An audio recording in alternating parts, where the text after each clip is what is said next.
अस्सलाम वालेकुम everyone, welcome back to my YouTube channel. खुश रहें, आबाद रहें, मुस्कुराते रहें, दुआएं देते रहें, दुआएं लेते रहें। अच्छा जी, ये हम आ गए हैं। ये आज की स्टोरी बहुत मज़े की है। मैंने इस टाइम इतना शोर था इस बस का। स्टोरी ये है कि बच्चों को प्रॉमिस किया था इस्लामाबाद में कि इनको एलिफ़ेंट दिखाना है। अब एलिफ़ेंट का ऑप्शन या लाहौर में था या कराची में। तो लाहौर तो मेरा कुछ 6-7 साल हो गए चक्कर नहीं लगा, तो कराची में मैं इनको ले गई सफारी ज़ू, जो कि सुना था बहुत अच्छा है। और गूगल पे कोई नंबर शंबर भी कुछ नहीं था, तो ये हम इन ड्राइव करा के, क्योंकि मुझे रास्ते नहीं आते थे और कराची का बिल्कुल भी ऐसा नहीं है कि ट्रैफिक के आप वहाँ पे ड्राइव करो, तो हम इन ड्राइव करा के इसमें आ गए। इस पे जी बैठते ही पता चला इसमें बैठ के आपने ज़ू तक जाना है इस बस में। और ये बस की कंडीशन तो मैं आपको आगे जाके भी दिखाऊंगी कि कैसी है, लेकिन बहरहाल बच्चे बड़े एक्साइटेड थे। तो यहाँ बस में हम बैठे और बाकी पब्लिक, एक मेमन फैमिली थी पूरी, वो यहाँ पे फिर आई। अच्छा, बच्चों को एलिफेंट देखना था, बच्चे इतने एक्साइटेड कोई हद नहीं। और मैंने आज के दिन वाकई एक, मैं आपको स्टोरी सुनाती रहूँगी, एक अजीम माँ होने का सबूत दिया है। ये देखिए, मैं इन ड्राइव करके, ये काफ़ी दूर था, बहुत दूर था फेज़ 2 से, डिफेंस फेज़ 2 से बहुत दूर था। तो ये हम लोग वहाँ से इन ड्राइव करके यहाँ तक आए एंड फिर इस बस में बैठे, क्योंकि वो कहने लगे कि जो एलिफेंट जिस जगह पे है वहाँ पे ये बस जाती है। और इसका जो सबसे बैड पार्ट था, जिसकी वजह से मैं सारा दिन ख्वार हुई, वो ये था कि आपने इसी में बैठ के जो है एनिमल्स देखने थे, एलिफेंट वगैरह, और ये हमें बिल्कुल भी नहीं पता था। हम तो इस बस में बैठ गए। अब ये जो पूरी मेमन फैमिली है, ये भी इस बस में बैठ गई थी। अब ये जनाब बस चल पड़ी, जहाँ पे राइट साइड पे इसकी एक साइड थी जहाँ पे एलिफेंट थे। और इसका सबसे बैड पार्ट ये था कि हमने जो देखने थे वो बस में बैठे बैठे देखने थे, हम पास नहीं जा सकते थे और ये सुनना था। तो ये बच्चे जितने आपको यहाँ खुश नज़र आ रहे हैं, इतना ही फिर ये रोए कि हमें तो उतरना है। मैंने इनसे रिक्वेस्ट की, मैंने कहा भाईजान आप प्लीज़ थोड़ी देर के लिए हमें उतरने दें। उन्होंने कहा बिल्कुल अलाउ ही नहीं है। मैंने कहा हम लोग यकीन करें इस्लामाबाद से आए हैं और मैं बच्चों को सिर्फ़ और सिर्फ एलिफेंट दिखाने लेकर आई हूँ, क्योंकि बाकी सारे तो मैंने कहा हमारे इस्लामाबाद बहरिया में आम सड़कों पे गुज़रते गुज़रते देख लो। तो ये अब हम उस एरिया में एंटर हो गए जहाँ पे ये वाले एनिमल्स थे। अब जो सबसे पहले आएंगे वो मेरे ख्याल में, आई थिंक जो मुझे याद है, वो एलिफेंट ही आएगा। अब ये वाकई बाय वॉक तो आना मुश्किल था, लेकिन देखिए इतनी दूर से, अभी तो मैंने यहाँ कैमरा क्लोज़ किया तो ये एलिफेंट इन्होंने दिखाई। ये देखें, ये भी मैंने खड़े होकर कैमरे को क्लोज़ किया और ये फाइज यहाँ पे ज़िद कर रहा है, मुझे कह रहा है आओ उतरें, आओ उतरें। तो मैं उनसे बहुत यहाँ पे रिक्वेस्ट कर रही थी कि प्लीज़ आप उतरने दें, बच्चे मेरे एलिफेंट देखना चाहते हैं। तो लेकिन उन्होंने नहीं उतारा, फिर गाड़ी आगे चली गई। और फिर यहाँ पे हॉर्स थे। अच्छा, मैंने यहाँ पे कैप्चर नहीं किया, बच्चे रो भी पड़े थे, लेकिन जाहिर सी बात है उस टाइम मैं उनको चुप करा रही थी, तो मैं कैमरा क्या निकाल के व्लॉग बनाती। लेकिन मैंने इनसे प्रॉमिस किया, मैंने इसी बस वाले से पूछा कि भाई साहब ऐसी कौन सी जगह है जहाँ मैं इनको एलिफेंट पास से दिखा सकूँ। तो उन्होंने फिर मुझे बताया कि आप गार्डन साइड पे एक है कराची ज़ू, जो कि बहुत पुराना था, जिसमें मैं भी अपने बचपन में इसी एज में गई होंगी, और तब तो एलिफेंट की राइड भी कराई जाती थी। तो मैंने इनसे ये प्रॉमिस किया कि मैं आपको प्रॉमिस करती हूँ, नबिशा का पिंकी प्रॉमिस, कि मैं ज़रूर दिखाऊंगी। और फिर ये जी यहाँ पे मैंने ये वीडियो बनाई थी, आई थिंक बस के लिए या आगे वाली बनाई थी,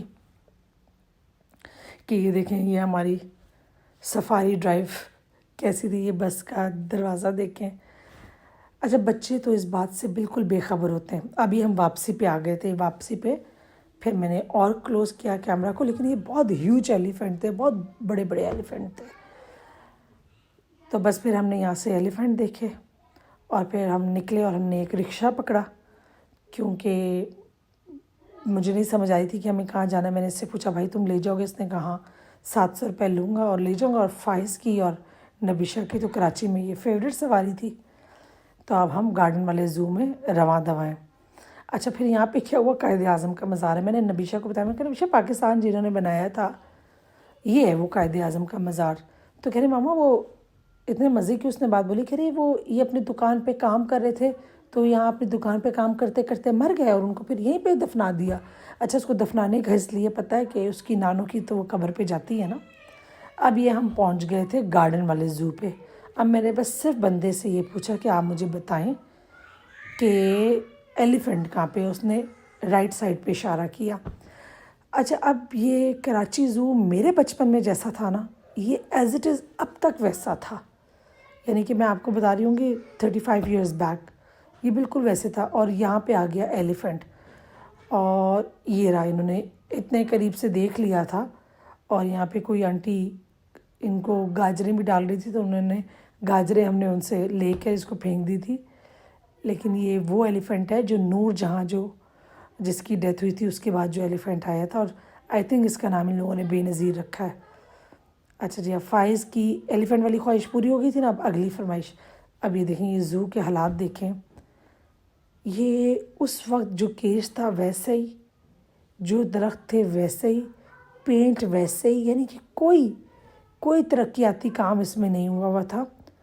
और इन केज के पास जाने के से स्मेल भी आ रही थी, बल्कि एक वाइट लॉइन था उसके पास, तो नबिशा भी नहीं गई ना। कह रही मम्मा कितनी गंदी स्मेल आ रही है। मैंने कहा नबिशा, ये तो हम आपने एलिफेंट देखना था ना, तो आपने एलिफेंट देख ली है, तो ये तो हम इस्लामाबाद में देखते रहते हैं, वहाँ तो बहुत अच्छे अच्छे हैं। अच्छा, अब ये ज़ू के अंदर एक म्यूज़ियम था जिसमें ये कहे थे कि जो जानवर मर गए उनको हमने स्टफ़ करके, अब इसमें कुछ तो वाकई ऐसे थे लेकिन कुछ फेक थे। अब जो फ़ाहिज़ को बात यहाँ पे थोड़ा सा ट्रिगर कर रही थी वो ये थी कि कुछ इन्होंने स्टैचूज़ ऐसे बनाए हुए थे कि लॉयन ने हिरन का शिकार किया हुआ था और वो उसकी गर्दन में थी। तो कह रहा था मम्मा ये देखो मग गई। और उसको इस बात पे थोड़ा सा अफसोस हो रहा था और उसको ऐसा लग रहा था कि हम उसको छुड़वा सकते हैं। लेकिन ये देखिए, जिस बात का मैं ज़िक्र कर रही थी, ये तो बहुत डिस्टर्ब हो रहा था फ़ाइज़ ये चीज़ देखकर। उसको बस डिस्टर्ब हो रहा था, उसको ये बात तो पता है क्योंकि वो कार्टून्स देखता है, लेकिन उसको लग रहा था कि हम इसको बचा सकते हैं, बच्चा है ना, कि हम इसको बचा लेते हैं। तो वो बार बार मुझे यही कह रहा था। बहरहाल ये यहाँ पे आप देखें, ये इन्होंने इस तरह से करके रखा हुआ था, और यहाँ पे भी फ़ाइज़ मुझे यही कह रहा है कि मम्मा इसको बचाओ। तो फिर मैंने इसको समझाया, मैंने कहा फ़ाइज़, जो कि इसके 100% समझ नहीं आया। तो ये सारी बात यहाँ तक ये है। अब बस मैंने इनको म्यूज़ियम का कहा, और फिर इसके गेट्स बहुत थे। फिर मुझे तो खैर कोई इस बात से लेना देना ही नहीं था कि मैंने किस गेट से एग्ज़िट करना है, क्योंकि मुझे तो कुछ नहीं पता था, रास्ते आते ही थे। फिर हम इस म्यूज़ियम से बाहर की तरफ निकल गए। देख के बच्चे खुश हो गए थे। यहाँ का थोड़ा सा जो माहौल था वो ठीक था, ज़्यादा शोर नहीं था, पब्लिक नहीं थी। हमारे आने से पहले 1-2 लोग थे, जब हम आए तो वो भी चले गए थे। अब फ़ाइज़ यहाँ पे मुझे ये बता रहा है वो लॉयन खा गया। अब ये हमारी आवाम का हाल देखें जी, प्लीज़ इस चीज़ का ख्याल रखा करें। इतना कचरा था, इतने चिप्स के पैकेट थे। अच्छा, अब हम जब यहाँ से निकले तो आगे टांगा गाड़ी खड़ी थी। अब फ़ाइज़ ने टांगा गाड़ी पे भी बैठना था, तो और टांगा गाड़ी पे बैठना था। फिर मैंने कहा चलो जहाँ तक हमने जाना है, मैं टांगा गाड़ी वाले से कहती हूँ कि हमें ले जाए। मैंने उससे पूछा हमें फ़ेज़ 2 ले जाओगे? कहने लगा हाँ आज ले जाऊँगा। मैंने कहा कितने लोग हैं? कह रहे 2500 रुपये। मैंने कहा रहने दे भाई, तो हमें थोड़ी सी राइड दे दे, और फिर जिस जगह रिक्शे हो, ऑटो या टैक्सी हो, उस जगह बाजी थोड़ी आगे जाके रिक्शा स्टैंड आएगा, और वो तो फिर फ़ाइज़ की फेवरेट है। तो ये हम टुक टुक टुक टुक टुक टुक करते हुए, और बच्चों को देखो यार, तब आप ये देखें कि मैंने कितनी अजीम माँ होने का सबूत दिया है। चलें जी, अब ये व्लॉग यहीं पे ख़त्म करते हैं।